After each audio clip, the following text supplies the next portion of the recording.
Algunos de ustedes se están dando cuenta del hecho de que se les está presentando un principio de vida y curación espiritual diferente a cualquiera de los enfoques que se les ha dado antes. Pero esto no significa que el principio involucrado sea algo nuevo. No hay nada nuevo en esto, es el principio revelado por Jesucristo, tal como se expone particularmente en el Evangelio de Juan. Según este principio, nos queda claro que no juzgamos el mundo espiritual por lo que observamos en el mundo humano. Al contrario, entramos en conciencia de lo que es el mundo espiritual a través de la mirada de Dios. Mi reino no es de este mundo. No hay manera de juzgar el reino espiritual mirando la apariencia. Cuando Jesús habló de carne para comer que no conocéis y de agua viva, sabemos que estaba revelando un principio interno, uno que los del mundo no conocen, pues teniendo ojos, ¿no veis? Y teniendo oídos, ¿no oyes? Sin embargo, este es el principio que es capaz de alimentarnos, protegernos, sostenernos y mantenernos. En este enfoque de la vida espiritual y la demostración, nos atenemos a la palabra de Dios siempre que se nos llama a ayudar. Olviden inmediatamente el nombre, cuerpo y enfermedad del así llamado paciente e inmediatamente vayan a la palabra Dios y así procedan. Cuando recurrimos a la palabra Dios, decimos, ¿qué es Dios? La respuesta puede volver, Dios es vida eterna. Dios es espíritu, por tanto, incorpóreo y sin incorporación material. Dios es alma. Dios es ley. En el momento en que comenzamos a vislumbrar un poco lo que Dios es, salimos de allí y nos damos cuenta, todo lo que Dios es, yo soy. Por tanto, ¿no soy yo tan incorpóreo, tan inmaterial como Dios? ¿Soy tan inmortal y tan eterno en mi encarnación actual como lo es Dios, ya que Dios no usa ninguna encarnación o cuerpo? Si permaneces en esta línea de conciencia, ¿cómo puedes aceptar cualquier enseñanza que crea que queda un cuerpo para ser enterrado, mientras esa conciencia continúa viviendo? No los estamos mirando y trayendo de regreso a Dios. Estamos mirando a Dios y trayendo a Dios ante ustedes. Cuando podemos hacer esto, descubrimos que eres tan infinito, inmortal, espiritual, incorpóreo como Dios mismo. Cuando hacemos esto, vemos que no podemos dejar nada atrás, no hay ningún lugar al que ir, ni nada a dónde irnos, siempre estamos aquí como parte de nuestra propia conciencia. No podemos mezclar este enfoque con ningún enfoque anterior. Apoyamos de todo corazón la enseñanza de Jesús. Yo soy el camino, la verdad y la vida. Todo lo que soy como conciencia, lo es mi cuerpo. Por tanto, puedo presentaros mi cuerpo incluso después de haberlo crucificado. Puedo producirlo para ti, no como un cuerpo fantasma, sino tal como es, incluso con heridas abiertas. Un fantasma no tiene carne ni sangre como yo. En este enfoque, tu cuerpo es en realidad la idea, el reflejo o la expresión de la conciencia que eres. Tú eres conciencia y tu cuerpo es tu imagen y semejanza. Es por eso que, cuando me ves, dices, me parezco a Joel Goldsmith. Seguramente mi cuerpo está expresando exactamente mi estado de conciencia, si mi estado de conciencia se acerca más a la conciencia de Cristo, mi cuerpo mostrará una mejor apariencia. Es el reflejo del interior. El interior es el ser real, mientras que el exterior es la imagen o reflejo, expresión del mismo. Cuando tienes un problema, nos sentamos y luego sabemos la verdad. Conocer la verdad es un proceso diferente a hacer declaraciones sobre la verdad. Por ejemplo, alguien puede venir a nosotros y decirnos que tiene una enfermedad cardíaca. Nuestra respuesta es, está bien, ¿cuál es la verdad acerca de esta situación? ¿Cuál es la dificultad que estamos enfrentando? Entonces, comenzando por Dios, nos damos cuenta, Dios es vida eterna, espíritu incorporal. En la conciencia, no existe un cuerpo físico ni un órgano llamado corazón. Lo que aparece como un corazón u otro órgano es solo el aspecto material o mortal de alguna idea o actividad divina de la vida, de Dios mismo. Dios es el principio creador de su propio ser, y este ser es tan espiritual como Él, y por tanto cada formación, cada expresión, debe ser tan espiritual como la mente que la concibe. Lo que la mente concibe nunca puede cambiar y controlar la mente. Ninguna formación de vida puede destruir la vida. Entonces, si el corazón existe como una idea divina, creada por Dios a través del instrumento de la mente, ¿cómo puede darse la vuelta y destruir la mente que lo creó?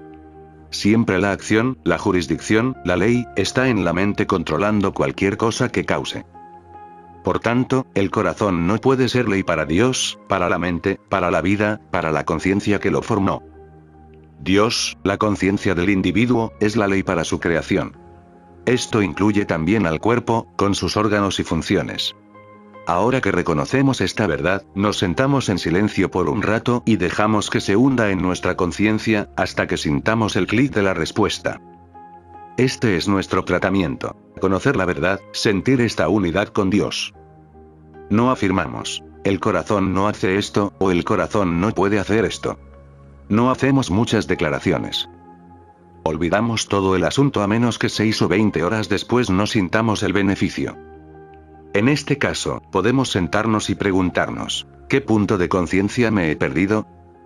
Quizás pasamos por un pequeño proceso mental de darnos cuenta, de saber la verdad, pero luego la dejamos en paz. Si intentas mezclar esta enseñanza con enseñanzas en las que la afirmación y la negación se utilizan como agentes curativos, no funcionará. No me malinterpretes cuando digo eso. No digo que estos enfoques sean incorrectos y nunca digo, esto es mejor que aquello. Eso es todo lo que digo. Por favor, trate de no mezclar estas diferentes enseñanzas. Si quieres que este principio y esta enseñanza funcionen en tu vida, elimina las cosas que puedan entrar en conflicto con ellos y dales la oportunidad de desarrollarse dentro de ti. Entonces, si no es tu enseñanza, tendrás que buscar otra. Esta no es una verdad que pretendo haber descubierto, pero es una forma de vida que, a lo largo de 28 años de trabajo, he observado el principio en funcionamiento durante todo ese tiempo. Ahora, al hablar y escribir sobre ello, te doy la oportunidad de experimentarlo por ti mismo. Todo lo que necesitas hacer es abrir tu conciencia a Dios. Dios te revela el camino que debes seguir. Así que mantente en ese camino en particular mientras demuestre ser tu camino. En nuestro enfoque, comenzamos con la palabra Dios. Cualquier cosa que descubramos que pueda ser Dios y su imagen y semejanza, o la individualización de Dios como ser, lo reconocemos y pronto comenzamos a comprender qué somos, qué es la mente y cuál es la expresión. A través de esto, llegamos a comprender lo que queremos decir cuando hablamos de oración y sanación. El procedimiento que describí anteriormente en relación con la afección cardíaca fue un tratamiento. Pero sentarnos en silencio y escuchar nos dio conciencia y confianza internas.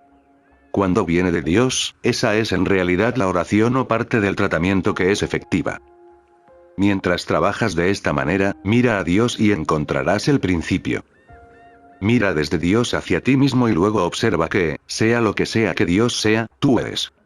Integridad espiritual. No piense ni por un momento que puede llegar muy lejos en este camino y aún así llevar una vida completamente personal.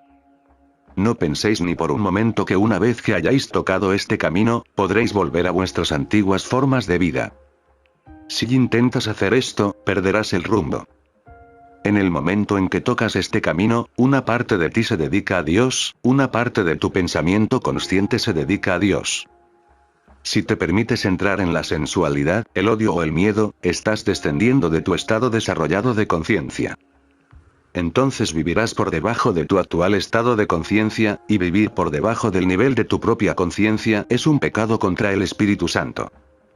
Es característico de una persona no saber nada acerca de Cristo o su significado para satisfacer su sentido personal de codicia, amor, odio o miedo. Se le puede perdonar por eso, si no sabe nada mejor. Pero en el momento en que te das cuenta de que el Cristo en ti es una influencia similar a la levadura para el mundo entero, y no mantienes esa luz en tu conciencia y no vives a la altura de esa luz en tu propio ser, entonces debes cosechar el resultado. Hasta cierto punto, todo aquel que siga este camino debe sentirse llamado a vivir en un plano de conciencia más elevado que el que tenía antes. No puedes permitirte entrar en el mismo grado de odio, miedo, animosidad, celos o infidelidad. Cada vez más uno debe comprobarlo y recordar, no, estoy sosteniendo esta luz. He alcanzado cierto grado de iluminación y debo sostener esa luz para el beneficio del mundo y para mí mismo. No puedo bajar y satisfacer los instintos más bajos de la existencia. Jesús nos advierte que también pecamos por el pensamiento. Por eso personalmente creo que la represión y la autocensura serán de muy poco valor.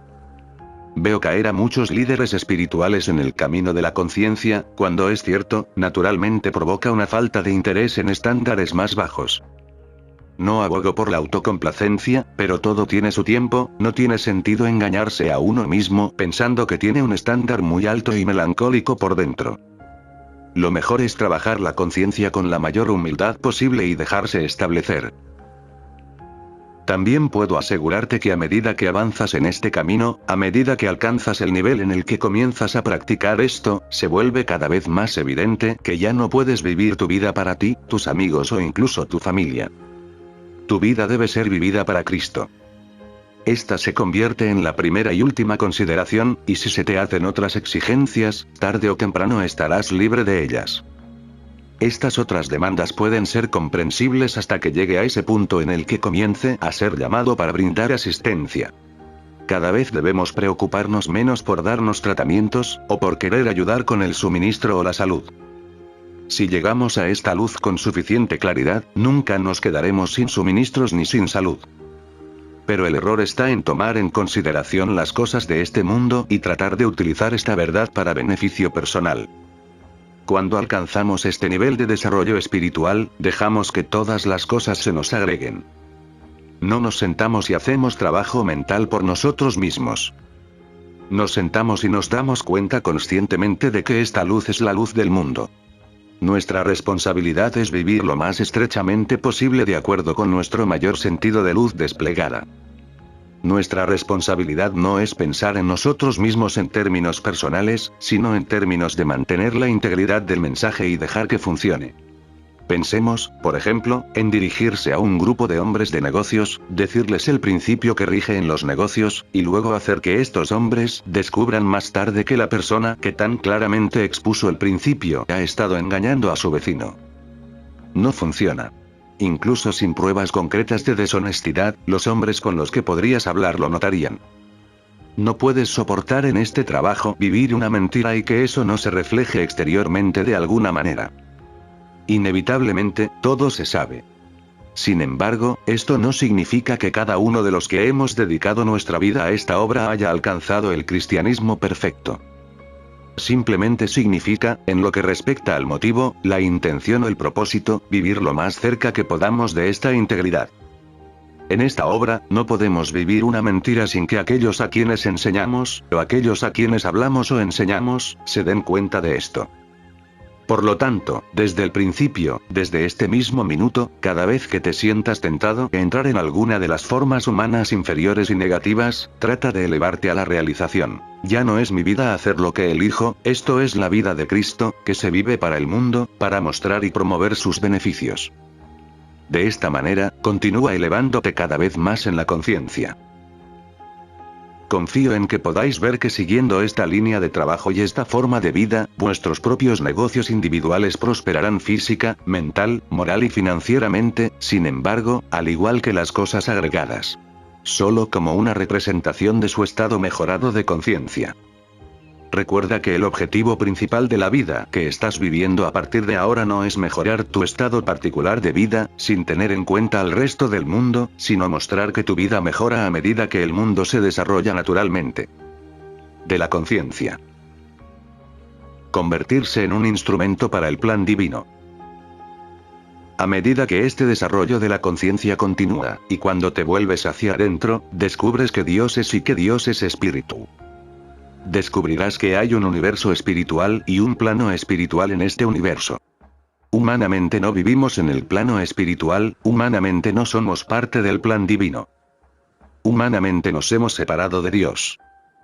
De hecho, es la separación del plan divino lo que constituye nuestra humanidad.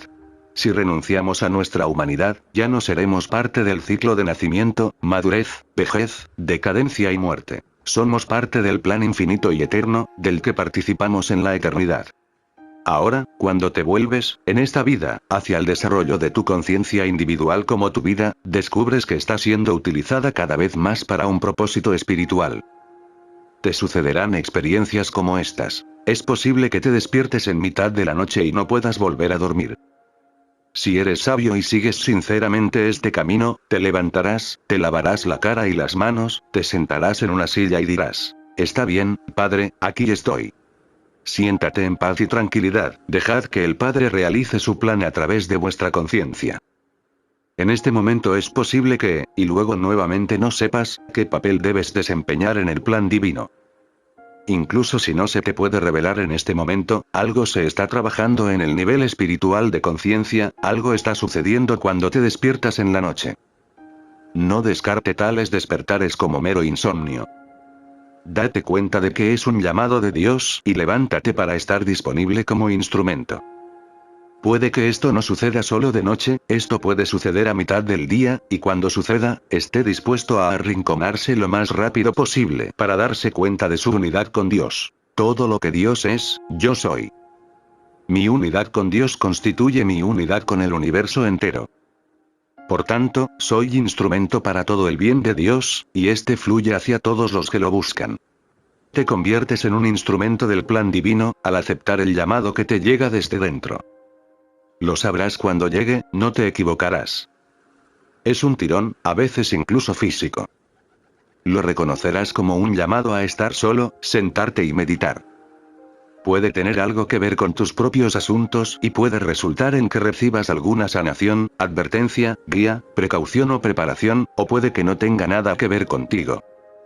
Puede ser la actividad del plan divino en acción. En vídeos anteriores comenzamos con la afirmación de que Dios es infinito, conciencia divina, desplegándose, revelándose, manifestándose y expresándose como su conciencia individual.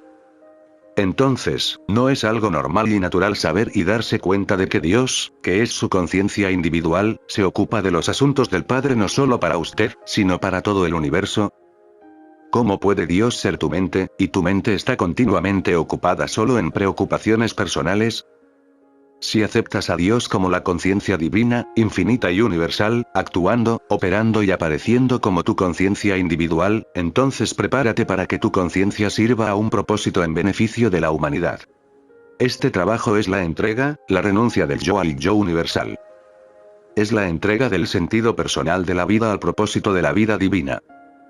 Comencemos a comprender un poco más plenamente la afirmación que utilizamos como bandera. Dios es conciencia infinita, infinitamente reveladora, desplegada, manifestada y expresándose como nuestra conciencia individual.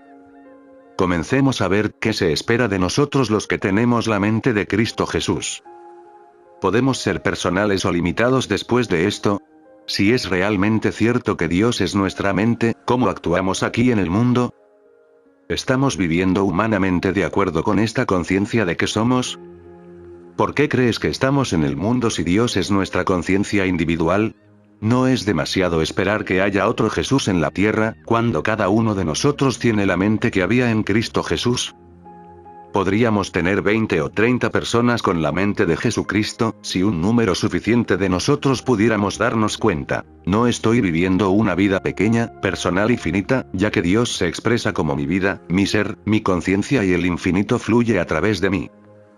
Cualquier persona en el mundo que me toque es automáticamente sanado o reformado debido a ese toque, porque Dios se está revelando, desplegándose y apareciendo como mi conciencia individual. ¿Por qué una persona no debería poder tocar a Dios y ser sanada y reformada? Y si Dios es nuestra conciencia individual, ¿por qué no acercarnos al campo de nuestra conciencia que produce esta influencia sanadora? ¿No es esta la enseñanza de Jesucristo en el Nuevo Testamento? ¿Cómo podría una mujer que se abrió paso entre la multitud y jugó? ¿Será sanado el borde de su manto? ¿Fue por culpa de Jesús? No, dijo, es el Padre interior quien hace las obras. Sabía que Dios era conciencia infinita, la conciencia infinita de su propio ser.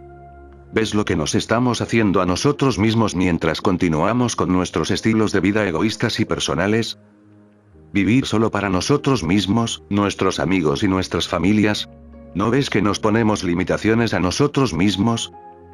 Deberíamos haber aprendido que Dios es la mente individual, la única mente de este universo, y deberíamos persistir en nuestros esfuerzos por dejar atrás nuestra forma de vida egoísta y aceptar el infinito como la medida de nuestra vida. Quien tiene la culpa de que no aceptemos es nuestro. En lugar de tomar libros y usarlos como libros de texto para una mayor comprensión, los leemos con la esperanza supersticiosa de que cuando los terminemos, seremos sanados. ¿Cuántas veces nos han dicho, si lees este libro el tiempo suficiente, obtendrás tu curación, o si aprendes las afirmaciones de este libro, serás sanado? Eso es lo que ha estado sucediendo, pero si, en lugar de eso, tomamos un libro y decimos, ¿qué declaración de verdad hay aquí que sea la verdad de mi ser? Ni siquiera necesitamos llegar tan lejos. Emerson nos dijo que Dios es la mente universal, que esta mente es la mente del hombre individual y que cada hombre es una entrada a esa misma mente y vale lo mismo para todos. Eso es lo que estamos diciendo aquí. Somos la entrada y la salida de toda la actividad de la mente de Dios. Entonces, si hablas de la mente que había en Cristo Jesús, realmente has hablado de su mente, su alma, su conciencia. Por lo tanto, si piensas que Jesús pudo sanar y reformar en esta tierra, debes saber que tú mismo deberías poder hacer lo mismo, ya que la misma mente que había en él está en ti. Por supuesto, solo en la medida en que superemos el sentido físico, la mente de Dios será nuestra mente. No podría funcionar para nosotros como demostración, como actividad o vía de demostración, excepto en la medida en que nos purifiquemos individualmente de nuestro sentido personal, es decir, de nuestro odio, amor y miedo al error. La mente que estaba en Cristo Jesús es la mente de todas las personas que caminan sobre la tierra, pero no les sirve de nada a menos y hasta que purguen conscientemente su pensamiento o mente del miedo, el odio y el amor al error. La conciencia es suministro. Usemos nuevamente el ejemplo del dinero. Una forma de purificarnos y así manifestar la mente que había en Cristo Jesús es mirar el dinero, ya sea 25 o $100, y preguntarnos, ¿qué es esto? Así que comenzamos entendiendo que, al igual que la materia, es solo un concepto. En los Estados Unidos, es un concepto americano. En Alemania es un concepto diferente, y en Inglaterra es incluso diferente. En el mejor de los casos, como una materia, es solo un concepto y su valor fluctúa, cambia. Pero como símbolo de una idea espiritual, representa intercambio, representa valor. Puede representar un camino de gratitud. Sin embargo, incluso en su significado espiritual, es un efecto. ¿Un efecto de qué? De la mente de Dios, la conciencia divina. ¿Hay en algún momento algún poder en este dinero, o incluso en la idea que representa? ¿Hay algún valor en esto? ¿O es el poder y el valor de la conciencia lo que lo formó? Al utilizar estas ilustraciones volvemos al naranjo o al limonero. Ahora podrás decir, qué agradecido estoy porque no creo que la provisión esté en la naranja o el limón, sino en la vida apareciendo como el naranjo o el limonero que produce ese fruto. Mientras tenga una vida como la árbol, aparecerá la fruta. Nunca volveré a poner el valor en naranja. Lo que le da vida es la conciencia que la forma, y esa es la conciencia de Dios, mi propia conciencia individual. Si pongo dinero sobre una mesa, está muerto, inerte y permanece muerto. No puede venir a ti y no puede venir a mí. Incluso si es $1.000.000, todavía está inerte, muerto. Algo tiene que suceder en tu conciencia, o en la mía, para que comience a fluir hacia ti o hacia mí. Ese algo es nuestra conciencia, que es la ley de atracción de aquello que aparece como efecto. En el momento en que comprendas esto, ya no tendrás apego a las naranjas ni a los dólares. Ya no tendrás odio, miedo ni amor por ellos. Los ves como lo que son, un medio de intercambio. Entiendes que yo, la conciencia de mi ser, Dios, la conciencia divina en mí, soy la ley para este medio de este intercambio, y mientras tenga esta conciencia, estas cosas seguirán siendo atraídas hacia mí. En la medida en que usted tenga este punto de vista, tendrá la mente que había en Cristo Jesús, en este asunto del suministro. Si entiendes esto, tendrás la mente de Jesucristo en lo que respecta al suministro, y te encontrarás capaz de satisfacer todas y cada una de las demandas naturales que se te presenten, incluso si necesitas alimento para una multitud de 5.000 personas. Recuerde, si mira en su bolsillo, es posible que no encuentre dinero allí. Pero si te das cuenta de que la exigencia no se hace sobre tu bolsillo, sino sobre tu conciencia, que tu conciencia es Dios, y que por lo tanto tu conciencia es infinita, tendrás todo lo que puedas desear o necesitar. Las preguntas de la vida están en la conciencia. Demos un paso más. Consideremos los órganos y funciones de nuestro cuerpo. Hasta el momento en que entramos en la metafísica, creíamos que los resultados de la vida estaban en el cuerpo. El corazón, pensábamos, podía destruir nuestra vida, los pulmones afectarían nuestra salud y, en última instancia, nuestra vida. Pero en la enseñanza espiritual, lo primero que nos dicen que es verdad es que Dios es el único poder, y que no hay acción ni poder en el cuerpo mismo. En algún período de tu desarrollo debes aceptar estas afirmaciones como verdaderas y decirte a ti mismo: ¿por qué tengo miedo de un corazón, un hígado o un pulmón, si su acción o inteligencia es la mente que los formó? Nunca temeré qué órganos o funciones pueden hacerme. ¿Qué importa lo que esté sucediendo en cualquier parte del cuerpo? Si la conciencia controla el cuerpo, entonces la conciencia es lo único que me preocupa.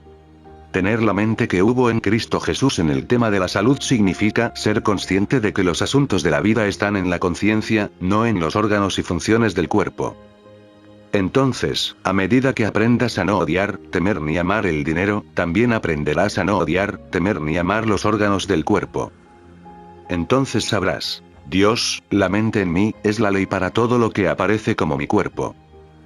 Dios, la mente en mí, es la ley de la idea espiritual que opera como un cuerpo. Mi conciencia de esto actúa sobre este concepto llamado cuerpo físico. Esta forma, visible a los ojos, no es mi cuerpo. Es el concepto universal del cuerpo que Dios creó. Este concepto se rige según el grado de verdad que conozco sobre Dios y el cuerpo espiritual. La verdad que sé acerca de Dios y el gobierno de Dios sobre el cuerpo espiritual se vuelve operativa como mi comprensión, controlando este concepto del cuerpo.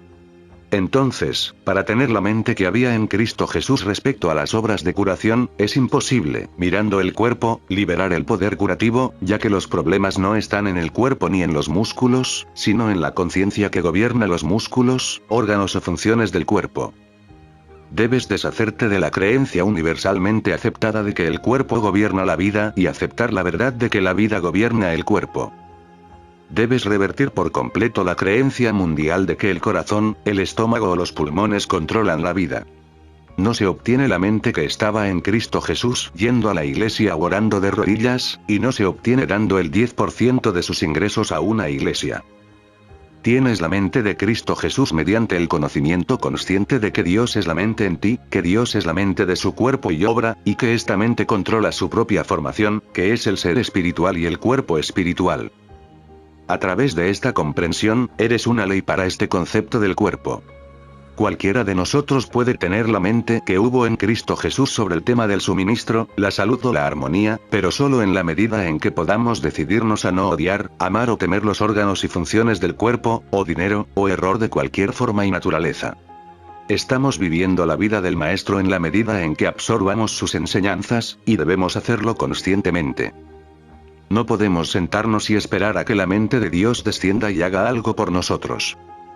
Debemos elevarnos a una conciencia perceptiva de la voluntad de Dios que gobierna su universo y, al mismo tiempo, dejar de amar, odiar o temer los errores de cualquier nombre o naturaleza. Deja de temer a nada ni a nadie en el mundo externo, es decir, en el mundo del efecto. Jesús tenía este entendimiento tan desarrollado que ni siquiera reconoció el suelo para soportar su peso. Cuanto más alto nos elevamos, más entendemos que es la conciencia, Dios, quien nos mantiene y sostiene. Y es el mismo Dios, ya sea que estemos en el aire, en la tierra o en el agua. Al mirar una moneda de 25 centavos, bien podría pensar: no me vas a mantener por mucho tiempo. Pero supongamos que pienso en el espíritu que anima y forma esa moneda. ¿No me sustentará este espíritu? Sí, por la eternidad. Cualquier densidad, cualquier materialidad consiste en buscar el sustento en el lugar, más que en el espíritu que lo anima. Nuestra densidad y nuestra materialidad continúan mientras miramos a los órganos y funciones del cuerpo para mantenernos y sostenernos, en lugar de darnos cuenta: lo sé. El espíritu que formó este cuerpo es el espíritu que lo sostiene hasta la eternidad. Ahora podemos entender por qué Jesús dijo: tengo carne para comer que vosotros no conocéis.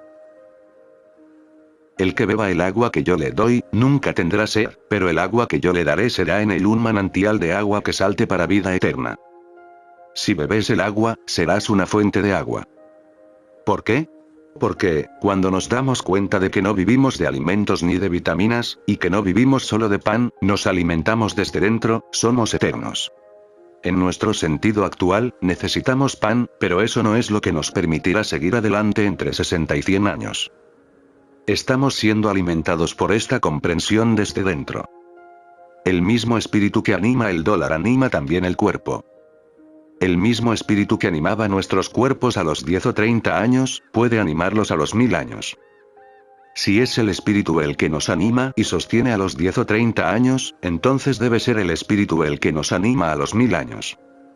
Y si esto no es cierto, el ateo, tendrás razón, solo somos piezas de máquinas que se desgastan. Pero hemos adoptado la enseñanza, la religión o la filosofía, llámela como quiera, que dice, no solo de pan vivimos, sino del Espíritu de Dios. No nos alimentamos ni nos daña lo que entra en la boca, sino lo que sale de la conciencia.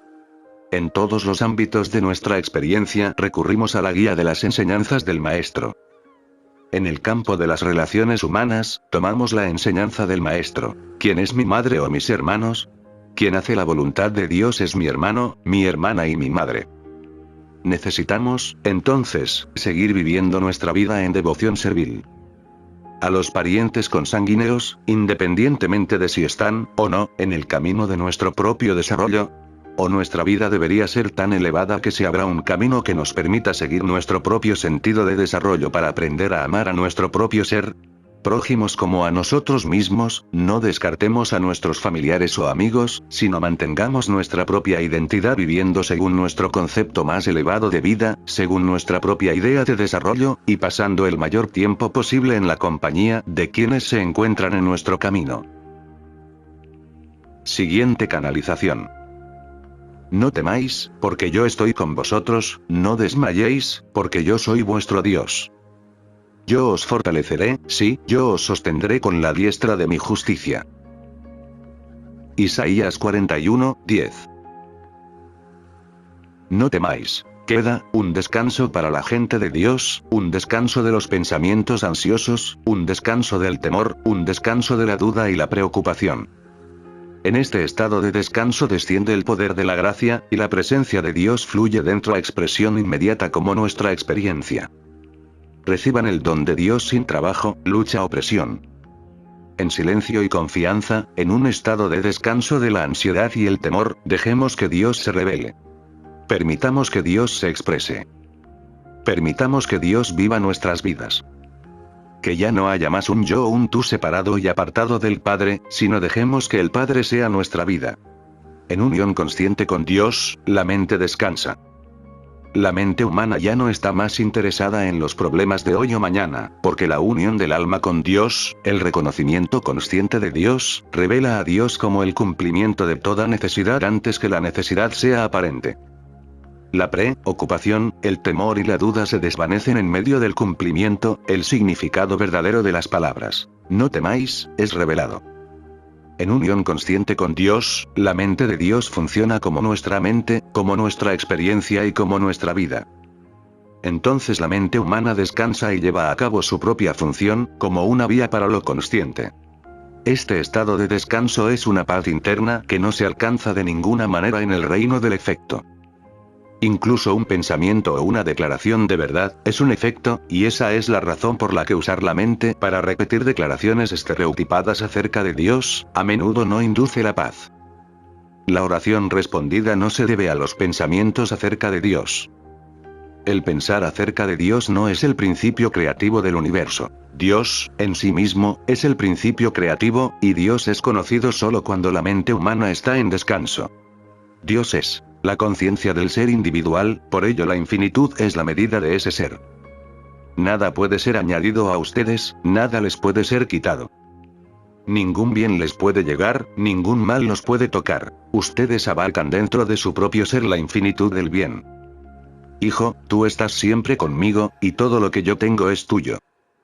Todo cuanto Dios es, ya está establecido dentro de ustedes. Ustedes son ese lugar en la conciencia por medio del cual la naturaleza infinita de Dios se está revelando.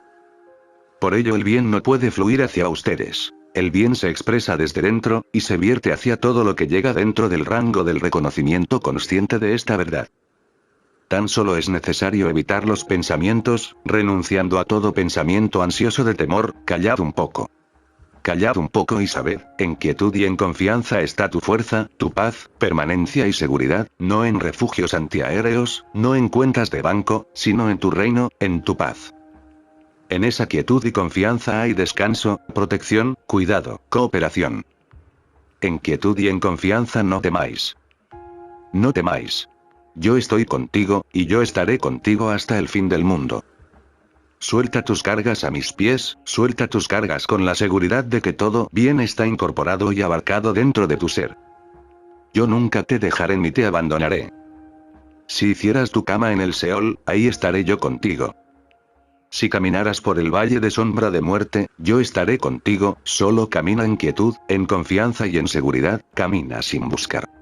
No hay paz, no hay descanso para aquellos que están buscando fuera de su propio ser. El reino de Dios está dentro. Acepta mi reino y queda en paz. Acepta mi promesa. Ahora sois los hijos de Dios. Ahora sois mis herederos, coherederos con Cristo, y todas las riquezas celestiales son vuestras ahora, no mañana, ahora, no ayer. No hay nada que obtener mañana, no hay arrepentimientos por el ayer, solo existe este ahora viviente, este momento de descanso en mí, de confianza en mí. Todo poder está establecido dentro de ustedes. No busquen al hombre cuyo aliento está en su nariz, no pongan su fe o confianza en príncipes, no importa cuán grandes o poderosos parecieran. No hay poder externo a ustedes. Jamás teman ningún efecto, jamás teman aquello que es creado. Confíen en el Creador. Para ustedes, lo creado significa más que su Creador. ¿Aman más aquello que ha sido creado, que a su Creador? ¿Temen aquello que Dios ha creado? ¿Hay otro Creador aparte de Dios? ¿Existe otra creación, una creación separada de Dios? He aquí, solo esto he hallado, que Dios hizo al hombre recto, pero ellos buscaron muchas perversiones. No teman lo que el hombre pueda pensar, decir o hacer. No teman las mentiras o maquinaciones de la mente humana. El pensamiento del hombre no es poder. Porque mis pensamientos no son vuestros pensamientos. Dice el Señor. Jamás esperen una bendición ni teman una maldición, del pensamiento del hombre. El mal que los hombres hacen, no se eleva más allá de ellos mismos. Todo mal es autodestructivo. Destruye solo a aquellos que lo idean, pero jamás a aquellos hacia quienes es dirigido. El mal es poder solo para aquellos que le confieren poder. Cualquier cosa que acepten como un poder, aparte de Dios, puede dañarlos, pero en sí mismo no tiene más poder que una sombra sobre la pared. Si creen que otro puede dañarlos o que ustedes pueden dañar a otro, entonces sufrirán, no por lo que alguien más haya hecho, o por lo que ustedes hayan hecho, sino por su creencia de que hay un poder aparte de su propia conciencia. El daño llega, no por medio de otro, sino a través de ustedes, por su desviación de la verdad. Ustedes deben salir y ser apartados de la creencia de que el mal o el bien pueda llegar a ustedes. No teman ningún pensamiento o acción malos que se dirija contra ustedes o contra alguien más. No teman a ninguna persona, y sobre todo, no se ofendan ni la odien, de lo contrario la atan a ustedes con las repugnantes cadenas del odio. Deben entender que el mal solo puede tocar a la persona que lo acepta. Por ello jamás teman al mal, nunca lo odien, jamás se ofendan, sino respondan siempre, con compasión. De su bien podría hablarse mal, incluso se podría considerar debilidad, pero no dejen que eso los importune. No tienen la responsabilidad de probar nada, y nada tienen que probar. Dejen que el mundo acepte sus propios conceptos de Dios y del hombre, de la religión y de la oración. Bendecid a los que os maldicen, haced bien a los que os odian, y orad por los que os ultrajan y os persiguen. Oren por su despertar, pero jamás les teman, y nunca se ofendan. Ningún bien puede llegar a ustedes, porque ustedes ya están establecidos en el bien, ningún mal puede perturbarles, porque Dios es la medida de su bien. Dios es la infinitud de su conciencia, Dios es la pureza de su alma. Nada existe fuera de su propia conciencia. Si no hay mal en su conciencia, no habrá mal actuando en el mundo. ¿Cómo pueden determinar si el mal está operando o no en su conciencia? ¿Aceptan o reconocen una presencia o un poder aparte de Dios? Si así es, entonces el mal existe para ustedes. ¿Ven algo que odiar, temer o resentir? Entonces están viendo una imagen que han creado dentro de ustedes. El odio, el resentimiento y el temor no son más que el producto del pensamiento, el resultado de una imagen auto-creada, y por ende, sin poder, presencia ni realidad. Dios es la fábrica, la substancia y la ley de su conciencia. El mal no es más que una sugestión o tentación para aceptar un creador aparte de Dios. Deben manejar esta sugestión dentro de ustedes, hasta que lleguen a ese lugar de descanso en donde el verbo de Dios more en ustedes, y ustedes moren en esa conciencia de verdad. Moren en la verdad de que Dios es el único poder, y descubrirán que toda bendición emana de esta verdad mantenida en su conciencia. Moren en la verdad del reino de Dios establecido en la tierra. Moren en la verdad de que yo estoy más cerca que su respiración, y más cerca que las manos y los pies. Moren en la verdad de que sus nombres están escritos en los cielos, de que ustedes son el Hijo crístico de Dios, la imagen y semejanza de su ser divino, la manifestación de su gloria. Yo he venido para que ellos tengan vida, y para que la tengan abundantemente. Que su oración sea un descanso de palabras, un descanso de pensamientos, un descanso de deseos. No acepten pensamientos de angustia. El Espíritu de verdad, el Consolador, jamás los dejará, aunque todavía o canal de bien estuviera cerrado. El Consolador es una actividad de Dios dentro de su propia conciencia. Como tal, es en mucho, una parte integrante de su ser, tal como lo es su propia integridad, lealtad y fidelidad. El Consolador está dentro de ustedes, es el paz, aquíétate para toda tormenta exterior y para toda perturbación interior. Abran las puertas de su conciencia y permitan que el Consolador hable, permitan que el Consolador sea su seguridad, permitan que el Consolador sea su provisión, su salud, la armonía de su hogar y la paz de su vida interior. Vivir la vida espiritual significa vivir en una atmósfera de total seguridad, a pesar de las circunstancias. Sé fuerte y ten valor, no temas ni desmayes. Porque el Señor tu Dios es quien va contigo, Él no te fallará ni te abandonará, es el soy y yo, no temas. Esta es la verdad sanadora más grande revelada a la conciencia humana. Para los discípulos, una tormenta representaba muerte y desastres, pero el Maestro vio solo otra oportunidad más de asegurarles, con aquellas palabras de consuelo: soy yo, no temáis. Esa misma confianza capacitó a Jesús para pararse ante Pilatos y decir: no tendrías poder alguno contra mí, a menos que te hubiera sido dado de lo alto. Fue este mismo poder en José el que dijo a los hermanos: no fuisteis vosotros los que me enviasteis acá, sino Dios. Dios me envió por delante de vosotros para preservaros la vida. Las circunstancias que los confrontan pudieran parecer terribles, y el desastre inminente, pero el Cristo dice: soy yo, no temáis. Dios tiene raros caminos de atraerlos a sí mismo. En ocasiones lo que pareciera como un desastre, y la disolución de aquello que ustedes consideran más preciado, es el medio verdadero de despertarlos a la vida espiritual. Jamás miren las discordias temporales, la falta de demostración ni la ausencia de visión y comprensión espirituales, como fracasos. No fue falta de visión espiritual lo que condujo a Moisés y a los hebreos dentro del desierto de la experiencia, fue Dios conduciéndolos hacia un sentido superior de bien. No fue falta de entendimiento lo que envió a Elías al desierto para estar tan hambriento que los cuervos tuvieron que traerle comida. Fue Dios probándole a Elías que aún había 7000 que no habían doblado sus rodillas ante Baal, y que incluso en el desierto, ahí estoy yo contigo y soy capaz siempre de poner mesa delante de ti, en presencia de tus enemigos. No fue fracaso lo que llevó a Jesús a lo alto del monte para ser tentado ahí por el mal, o lo que lo llevó al desierto sin alimento. Fue la forma en que Dios le revelara que no buscara demostración en las cosas, que el hombre no vive solo de pan, sino de toda palabra que procede de la boca de Dios. No fue un fracaso lo que puso al Maestro en la cruz, lo que encerró a Pedro y a Silas en la prisión, lo que sujetó una víbora a la mano de Pablo. No, estas fueron las oportunidades aportadas por Dios para probar la nada de aquello que el mundo llama un poder del mal, incluso un poder mortal. Jamás miren las discordias y desarmonías de su vida como si representaran una falta de entendimiento o demostración. Consideren esas infortunadas circunstancias como oportunidades que serán disueltas cuando ya no sirvan como espuelas para su despliegue espiritual. Tengan el coraje para mirar de frente a toda persona y circunstancia que consideren peligrosa o destructiva. En silencio, enfrenten la situación sin temor, enfrenten la condición o a la persona, y descubrirán que ello, o él, es una imagen de su propio pensamiento, y que por eso no hay causa, jurisdicción o ley que lo sostenga. Reconozcan a Dios como el alma de toda persona, y a Dios como la actividad en toda situación. No teman lo que el pensamiento mortal pueda pensar o hacer, puesto que el pensamiento mortal es autodestructivo. No teman los pensamientos o acciones del hombre cuyo aliento está en su nariz.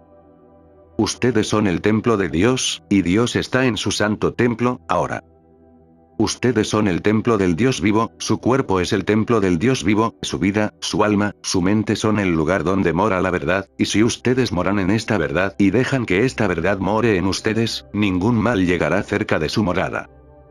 No teman, descansen en fe y confianza en el reino de Dios. Yo jamás te dejaré ni te abandonaré. ¿Por qué toda esta lucha? Yo estoy justo en medio de ti, más cerca que el aliento, más cerca que las manos y pies. ¿Por qué luchas como si tuvieras que buscarme y procurarme? ¿Por qué luchas como si tuvieras que aferrarte a mí? Yo jamás te dejaré, yo estoy contigo siempre. Yo te daré de beber. Yo te daré agua, yo te la daré, así que no luches por el agua, no te afanes, solo aquíétate. Déjame alimentarte. No trates de vivir de pan, al menos no solo de pan, vive de toda palabra, de toda promesa de las escrituras cumplidas en ti. Como yo estuve con Moisés, así yo estaré contigo. Solo cree, y yo te daré del maná escondido que es invisible al mundo, incompatible con el sentido común e incomprensible para el entendimiento humano, escondido en las profundidades de tu propio ser. Yo tengo carne que el mundo no conoce. Si tú me pides, yo te daré agua. Abandona la dependencia y la fe en la gente, circunstancias y condiciones. Muy dentro de ti, hay una carne que el mundo no conoce, hay corrientes de agua y maná, ocultos. Todo esto está embebido e incorporado dentro de tu propio ser. Tu Padre Celestial sabe que tienes necesidad de todo esto, le place dártelo, no para que luches y te afanes por ello, sino para dártelo a través de la gracia. Siempre que una apariencia de discordia se avecine sobre tu horizonte, relájate, descansa, quédate en paz en la seguridad de mi presencia dentro de ti. Escúchame, la vocecita callada al centro de tu ser. Yo jamás te dejaré, yo jamás te abandonaré. Incluso en el valle de sombra de muerte yo estaré contigo. Tú jamás conocerás la muerte, tú jamás morirás. Yo te doy agua de vida que brota hacia vida eterna. Si escuchas mi vocecita callada, si descansas en los brazos eternos, si te relajas en mí, si dejas que todas mis palabras te alimenten y sean tu pan de vida y tu báculo, jamás morirás. Mi espíritu está contigo, mi presencia va delante de ti, yo voy a preparar un lugar para ti. Para de temer, para de dudar. Descansa en mi pecho, descansa en mis brazos, descansa en mi amor y apacíguate. Confía en el yo en el centro de tu ser. Cree que yo puedo hacer esto. Cree que hay una presencia en el centro de tu ser cuya única función es bendecir, ser una bendición y un instrumento de mi gracia. Confía en mí, cree solo en mí, no temas. Siguiente capítulo. El tabernáculo de Dios. Cuán amables son tus moradas, oh Señor de los ejércitos. Mi alma anhela y aún ardientemente desea los atrios del Señor, mi corazón y mi carne claman por el Dios vivo. Salmos 84, 1, 2. Una cosa he deseado del Señor, esta buscaré, que pueda yo estar en la casa del Señor todos los días de mi vida, para contemplar la hermosura del Señor, y para inquirir en su templo. Salmos 27, 4. Señor, ¿quién habitará en tu tabernáculo? ¿Quién morará en tu monte santo? El que tenga manos limpias y un corazón puro. Salmos 15, 1, 24, 4. La gente con creencias distintas tiene su lugar sagrado de adoración, un templo, una mezquita o una iglesia, donde el buscador sincero puede morar con su Dios. La estructura en sí misma y los objetos de devoción dentro del santuario, fueron designados para conducir el alma a Dios, pero en realidad el encontrarse cara a cara con Dios, no depende de la adoración en algún lugar en particular ni de la adherencia a un ritual prescrito. Los ritos practicados no son más que los símbolos externos de una búsqueda interior de Dios, y cada símbolo tiene su propia importancia y significado profundos. La adoración en el tabernáculo del Señor, como está descrita detalladamente en el Antiguo Testamento, es un ejemplo de esta búsqueda de Dios, repleta de simbología. El templo de los hebreos o tabernáculo tenía la forma de un paralelogramo, con sus lados apuntando al norte y al sur, y sus puntas hacia el este y el oeste. Consistía de 3 partes: el patio exterior, el lugar sagrado, y el lugar santísimo. El patio estaba abierto para todos, para que adoraran. En este patio exterior se encontraba un brasero ardiente, que era un gran altar ardiente, localizado cerca de la entrada, donde eran quemadas las ofrendas traídas voluntariamente por la gente. Entre el brasero y la puerta del templo había una fuente hecha de bronce donde los sacerdotes del templo se lavaban sus manos y pies, antes de ofrecer sacrificios o antes de entrar al templo. El lugar sagrado tenía acceso solo para los sacerdotes. En su lado norte había una mesa de madera. Esta era la mesa del pan de la proposición, sobre la cual ponían 12 hogazas de pan sin levadura, divididas en 2 montones separados. Este pan era la muestra de la abundancia y la gracia de Dios, y cada semana era puesta sobre la mesa una provisión fresca. La palabra pan de proposición significa pan de la presencia, y es interpretada por algunos de los estudiosos bíblicos como el símbolo de la presencia de Dios. En el lado opuesto del templo, al otro lado de la mesa del pan de la proposición, estaba el candelero de oro, un pie de metal con 3 ramas a cada lado, sobresaliendo 3 copas en forma de flor de almendro, las cuales formaban los receptáculos para las 7 lamparillas. En estas lamparillas se quemaba de continuo aceite de oliva. Cerca de la entrada al lugar santísimo, y similar en construcción al altar de bronce en el patio, había un altar dorado en el cual el sacerdote principal quemaba por la mañana y por la tarde, incienso consagrado para este propósito. El punto más sagrado en todo el tabernáculo era el lugar santísimo, localizado justo delante del lugar sagrado. En este recinto eran depositados los símbolos del más alto valor y significado para el ritual, y solo una vez al año se les permitía a los sacerdotes entrar en este sagrado recinto. Ahí reposaba el Arca de la Alianza, un arcón de madera de acacia cubierto de oro. Se creía que ahí, la verdadera presencia de Dios podía ser hallada, pero solo aquellos con manos limpias y corazón puro podían tener acceso a esta presencia. Ahora bien, por medio de la meditación, intentemos comprender el significado espiritual del simbolismo de este templo de adoración. Comencemos con el patio. En el altar de bronce que saludaba a todo el que entraba, dejaban su sacrificio aquellos que adoraban. En esos primeros días, el sacrificio consistía normalmente en consignar al fuego algún objeto material de valor intrínseco, probando con ello la sinceridad de la devoción de uno, así como la voluntad de renunciar a todo por alcanzar a Dios. El buscador tenía que liberarse de todo aquello que se interponía como una barrera, en su comunión con Dios, y tenía que estar dispuesto a lanzar al fuego ardiente todo aquello que impidiera su progreso. Esta práctica simbolizaba el sacrificio del sentido personal, porque nadie puede acercarse a la presencia de Dios sin antes haber renunciado a su fe y confianza en las dependencias humanas. Pudiera ser que algunos de nosotros jamás hayamos entrado a un templo, iglesia o lugar sagrado, no obstante, si verdaderamente deseamos llegar a Dios, se requiere, de todos nosotros, un sacrificio. ¿Y cuál es el sacrificio que se exige de nosotros en este mundo moderno, si es que vamos a llegar al lugar santísimo? ¿Cuál es la barrera que se nos presenta? ¿Qué está obstruyendo nuestro progreso? ¿Acaso no son principalmente todas las prácticas antiguas de adorar otros dioses, olvidando el primer mandamiento? ¿No tendrás dioses ajenos delante de mí? Los dioses que hoy en día adoramos no son imágenes grabadas, como antaño. No, en su lugar están las imágenes idolatradas: fama, fortuna y posición.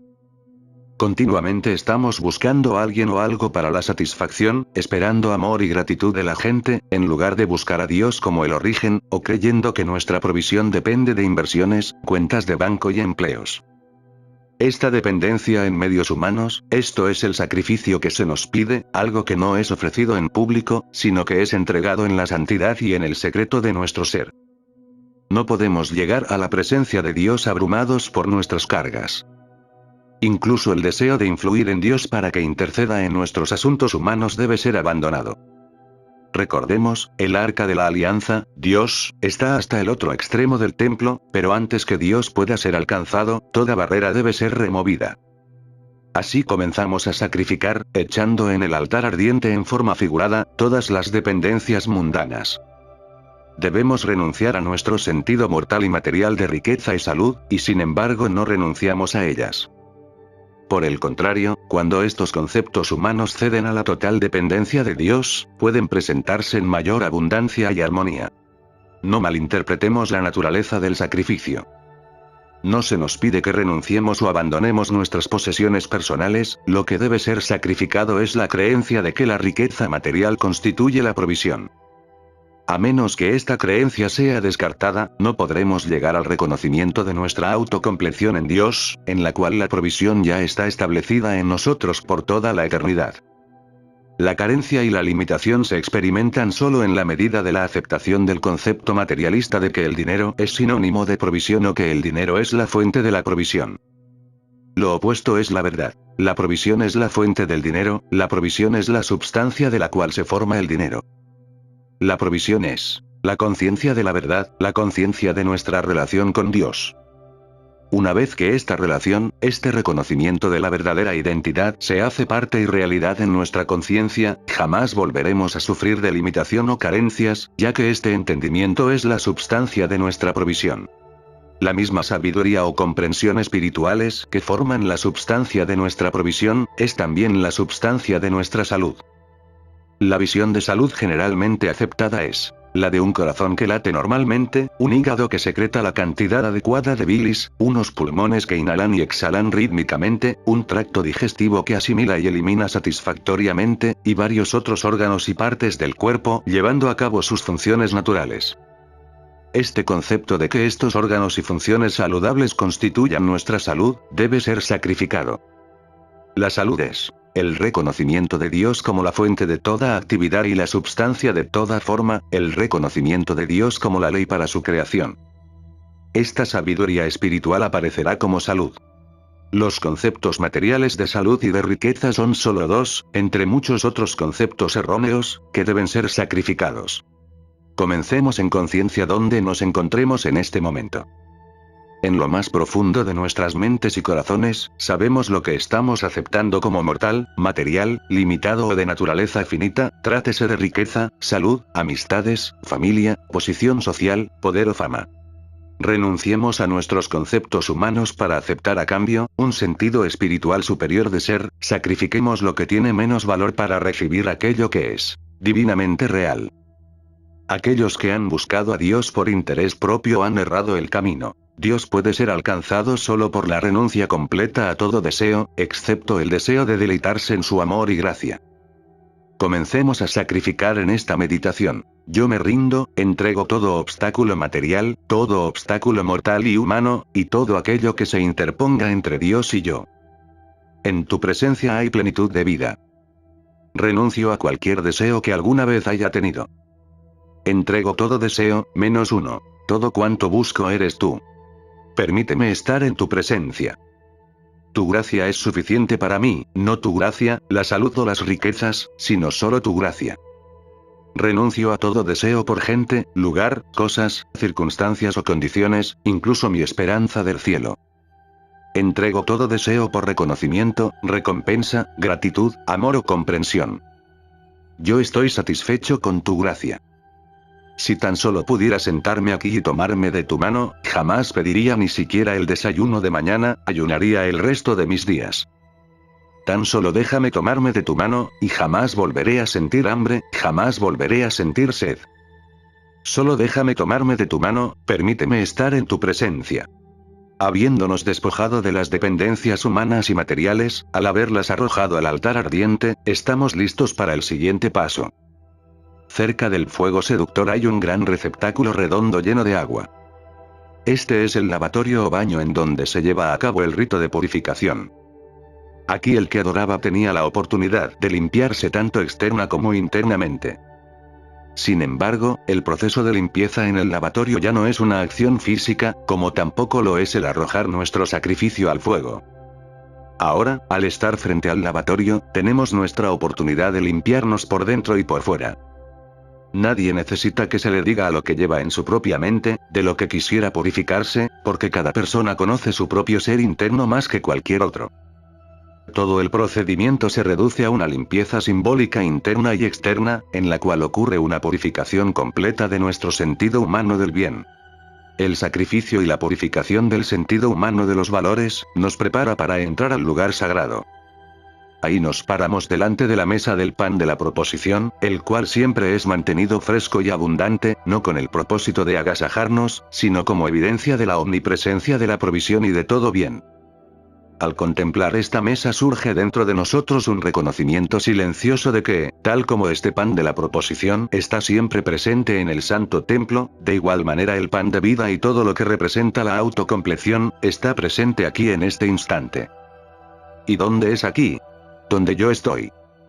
Justo donde yo estoy, está el pan de la proposición.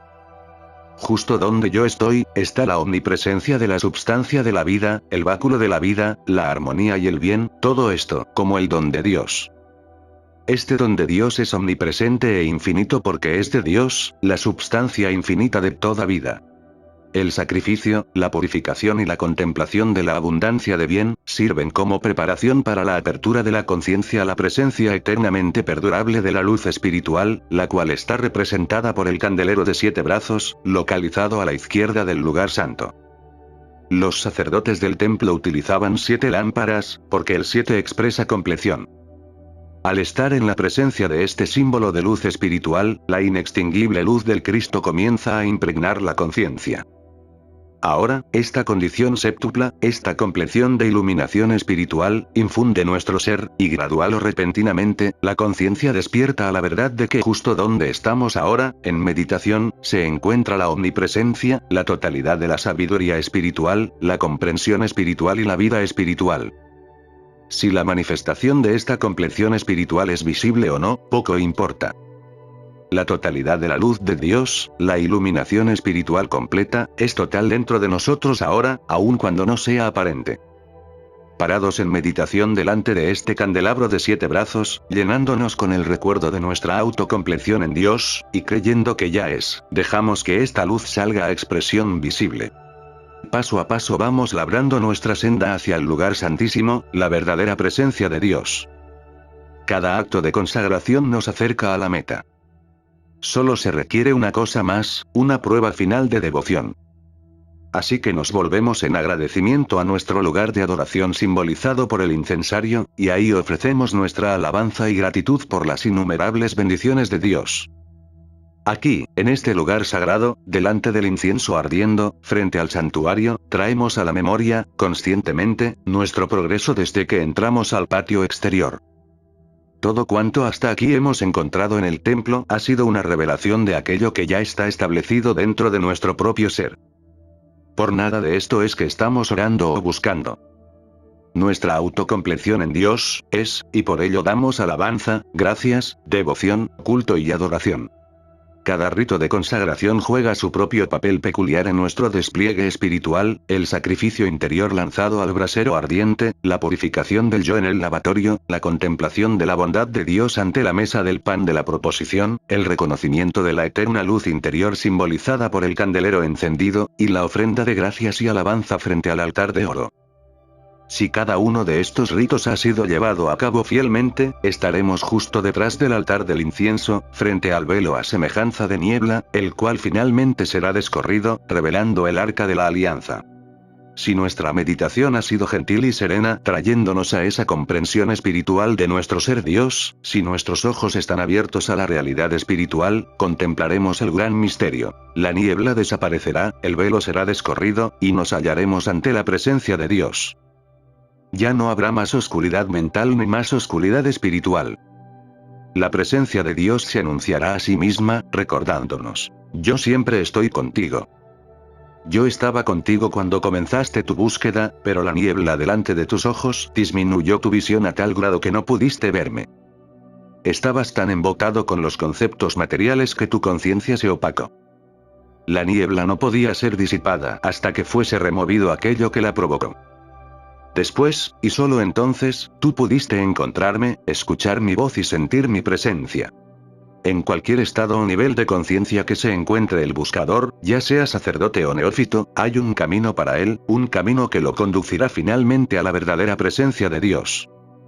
Este camino puede ser totalmente único para el individuo, o puede tomar alguna de las formas establecidas de adoración religiosa, tales como la travesía desde el patio exterior hasta el lugar santísimo en el templo hebreo, como el poner una flor ante una estatua del Buda, como el peregrinar hacia la Meca, como el bañarse en las aguas sagradas del Ganges, como considerar el Koan enigmático, o como el arrodillarse en una catedral en sagrada comunión, bebiendo del vino simbólico y comiendo el pan sagrado. Ahora bien, cualquier simbología que se utilice estará muerta y resultará infructuosa, a menos que el significado interior de la forma sea discernido. La meditación, semejante a la que nos hemos comprometido, reviste el símbolo con vida y verdad. El sacrificio, la purificación y la devoción deben ser llevados a cabo, por todos y cada uno de los aspirantes, no como una ceremonia requerida por alguna norma externa, sino como el dictado del corazón. Solo cuando el corazón ha cedido y el alma le ha rendido homenaje a Dios, es que podemos llegar a la presencia. Nadie puede entrar a la presencia, excepto en santidad. Desde antaño solo los sacerdotes eran considerados lo suficientemente valiosos como para ganarse su admisión al lugar santísimo, pero hoy en día, a la luz de nuestra iluminación, cualquier hombre o mujer espiritualizados que tenga una comprensión de su verdadera identidad, será un sacerdote, y puede hallar su camino al santuario interior. Todo aquel que obtenga cierto grado de conciencia de Dios, es un sacerdote. Tal persona no solo sirve a Dios, sino que es mantenida por Dios. El pan de vida divino lo alimenta, el manto invisible lo provee, y la luz de la verdad lo ilumina, haciéndolo la luz del mundo, la vía a través de la cual la sabiduría, el amor, la vida y la verdad espirituales, fluyen a todos aquellos que no conocen el origen de su bien.